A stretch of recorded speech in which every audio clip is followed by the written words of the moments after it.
I'm going to go and ask you all one more question. And here we're actually going to go and we can just sort of take some, we don't need to do this on a Jamboard or anything like that. But I would love to go and hear maybe 2 or 3 answers coming from you all that we have online. And your question is just simply, why are career transitions so painful? Because I think almost everyone here can agree that they are normally very painful. People tend to be very, very vulnerable even when talking about them. And it seems kind of strange because we all go through them. Every person, whether you are, this is your first job, your second job, your third job, or your, third or fourth career, we're all going to go through career transitions, but yet they just seem to be really painful. So I would love to hear from maybe 3 or 4 people on the line. Why do you think they're painful? Well, in the beginning, it may be that I could be kind of insecure about, my presentation or my goals. And I'm kind of confused as to how to go about achieving them. Okay, so I'm hearing there a little bit of a confusion in terms of the goals. Maybe sometimes a little bit of the imposter syndrome and the lack of confidence in being able to actually say, like, okay, I have a goal, but can I actually go and achieve it? Both of those definitely make a lot of sense.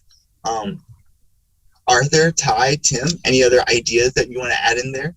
Yeah, I'll say trying to make a transition sometimes feels like you're taking a step back, especially if you're older, it's like, you feel like you haven't made progress, and it's sort of, why are you making this? Because you didn't advance in the first career or because you really want to transition. So, again, especially if you're older, that can really sort of crawl in the back of your brain.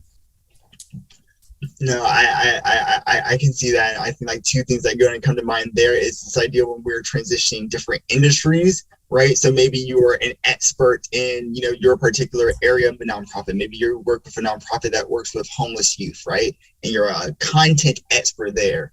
But then when you transition maybe into governmental work or other types of public sector work, well, you might have all this experience, but in this particular job, in this particular context, you are a new person, you are a beginner, and that can feel really, really rough. And I would agree with you, Tim, that perhaps the older you are, the more social expectation that, you should have 30 years or 40 years or 60 years in this one particular domain versus having the license to say, I might be 40 years old, but I'm 30 days old in this job.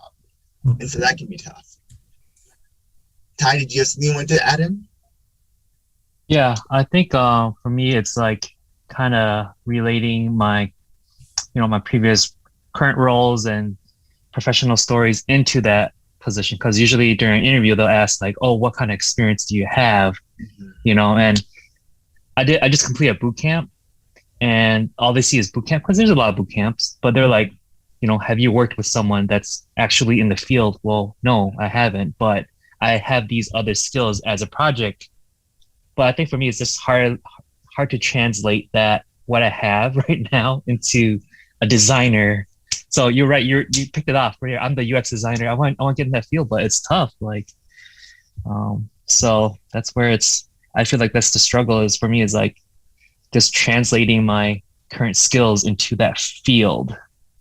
And so we're actually going to talk about that probably in about 5 to 7 minutes. How do you deal with those gaps, right? Yeah. We break it up into, there's normally like 3 or 4 main types of gaps that people go and talk about.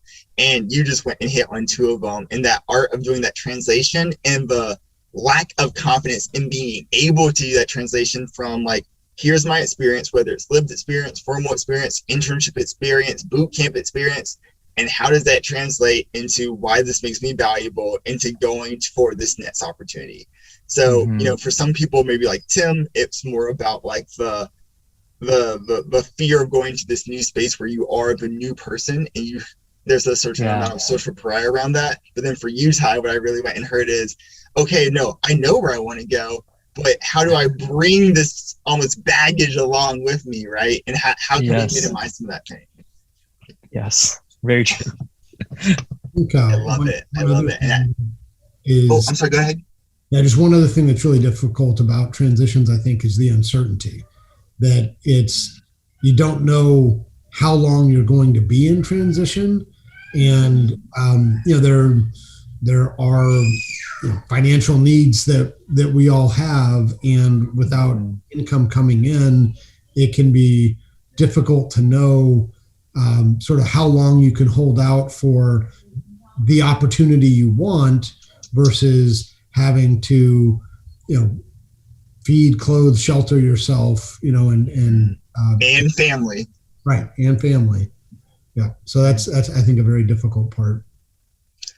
Yeah, but the last thing that I'm going to mention before I get to kind of our like pre-prepared sort of summary thoughts is this idea that also for many folks, when you are making that career transition, some folks might be unemployed, and that's a slightly different story than if you are employed, because now there's a different thing you have to think about with your energy and with how you manage your time, right? So if you're currently employed, finding another job or another career and doing some of that introspective work, as well as some of the research that we're going to talk about later today, like that takes time and it takes energy. On the other hand, if you're, let's say, unemployed or drastically underemployed, well, yeah, you might have the time, but you don't always have the same set of incentives in terms of like where your energy is going. And particularly in a pandemic area where, we're not having the same amount of just regular social connection or things that might kind of inspire us to get off our couch and pull off our Chipotle blanket. It can be both difficult on those areas. Now, from a CMD context, the way we tend to bucket down the reason why career transitions are so painful, we look at it from like three major areas, right? There's the emotional risk area. So this goes to what Tim was saying. The risk of I'm going to go to a new area and be the new person, whether it's the new person and you're young or the new person and you're old, or this idea of the imposter syndrome that you're not supposed to be there, or you're supposed to be there, but at such a higher level of aptitude and understanding. Going to Mark's point, there's the ambiguousness of this, right? Okay, I want to make a career transition. When do I want to make it? Is this even a better opportunity? Am I going from the fire into the fireplace kind of thing? And then also we like to go and talk about that opportunity sizing. So for some folks, particularly for folks who are looking at going from one role to another or going from one type of career to another type of career, if you haven't done enough of a research and asked enough of the right types of questions, it can be very difficult to say, am I actually going to something that's better? And is it better for me or is it better for someone else? The role that Mark might want to go and to take might be better for him, and that might be a great opportunity for him, but that might not fit at all into my lifestyle, what I need to do, or my particular family needs.